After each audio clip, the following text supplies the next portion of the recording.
Salut les amis, on se retrouve aujourd'hui pour une nouvelle vidéo. Moi c'est Lamine. Au travers de cette chaîne, j'aide les étudiants qui sont intéressés par les études en Ukraine à bien mener cette démarche. Donc si toi aussi tu es intéressé par les études en Ukraine, deux choses à faire. La première des choses, c'est de t'abonner à cette chaîne pour connaître en tout cas toutes les informations concernant les études en Ukraine. Et la deuxième chose à faire, c'est de me contacter le plus rapidement possible pour que je puisse te donner en tout cas toutes les informations concernant la procédure d'obtention de l'admission dans une université ukrainienne. Donc ceci étant, aujourd'hui on va s'intéresser à un sujet, à une question qui nous a été posée par un étudiant. Faut-il louer un appartement ou rester dans une chambre universitaire? Donc, à première vue comme ça, il peut sembler très évident que la vie en appartement va être beaucoup mieux par rapport à celle dans un foyer ou bien dans un campus universitaire. Effectivement, la vie en appartement, il y a quand même pas mal d'avantages dans la mesure où il y a le confort, la liberté de mouvement et puis l'intimité qui va avec. Donc, c'est très intéressant parfois de vivre en appartement. Si vous êtes en appartement, vous avez votre clé, vous êtes libre de votre mouvement, vous pouvez sortir et revenir à n'importe quelle heure. Vous êtes seul, voilà, l'intimité aussi, c'est vraiment très important. Mais en dehors de cela, il y a encore quelques désavantages, je voulais dire ça comme ça, pas des inconvénients, mais quelques désavantages. En tout cas, si vous venez d'arriver en Ukraine et que vous ne comprenez pas encore la langue, je vous conseille plutôt de vivre dans une chambre, dans un foyer universitaire que d'aller en appartement.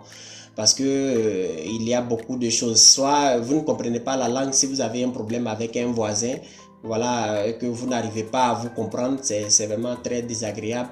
Et puis également, si vous êtes quelqu'un, vous n'êtes pas trop concentré, que vous oubliez parfois de fermer le robinet et tout ça.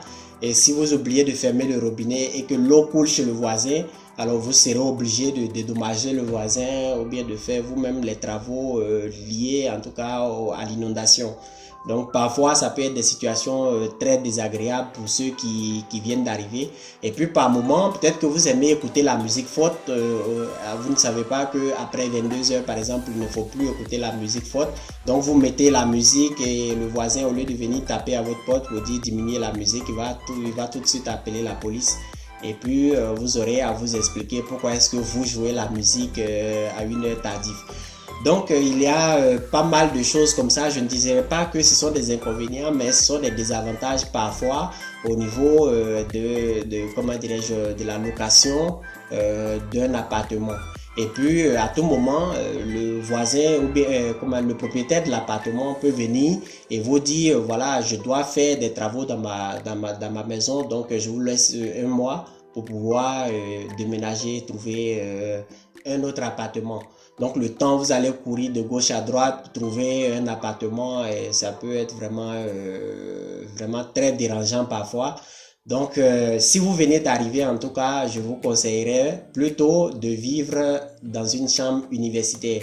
Là-bas, c'est la vie en communauté. C'est vrai que parfois, en tout cas, vous pouvez être dérangé par votre voisin. Vous êtes deux ou bien voire même trois parfois dans une chambre. Au moment où toi, tu as envie de dormir, c'est en ce moment que le voisin veut jouer la musique ou bien il reçoit quelqu'un. Et voilà, tu ne peux pas leur dire de ne pas parler parce que, bon, il a de la visite, donc il faut qu'ils échangent. Et parfois, c'est très désagréable, en tout cas, de vivre ça. En dehors de cela, également, il y a les avantages, notamment liés à la vie même en communauté. Voilà, si vous avez un exercice que vous êtes bloqué, vous pouvez toujours voir quelqu'un, un dévancier, pour vous expliquer. Alors que si vous êtes seul en appartement, vous serez obligé de vous débrouiller seul. L'autre chose, c'est que si jamais vous oubliez de vous réveiller le matin, par exemple, ou bien le réveil n'a pas sonné, votre voisin peut vous réveiller et voilà, vous n'aurez pas à rater le cours du jour. Également, dans le foyer, il y a des femmes qui sont là. En tout cas, ce n'est pas dans tous les foyers, mais là où moi j'étais, il y a des femmes qui sont là le matin. Elles passent pour frapper à toutes les portes, en tout cas toutes les portes où il y a des nouveaux étudiants. Voilà, si jamais quelqu'un a oublié de se réveiller et tout ça. Voilà, les avantages dans la vie en communauté, il y en a plusieurs. Également sur le côté financier. Si vous louez un appartement type studio, à Kharkov, vous allez avoir un appartement dans les environs, en tout cas entre 150 $ et 200 $, même peut-être plus.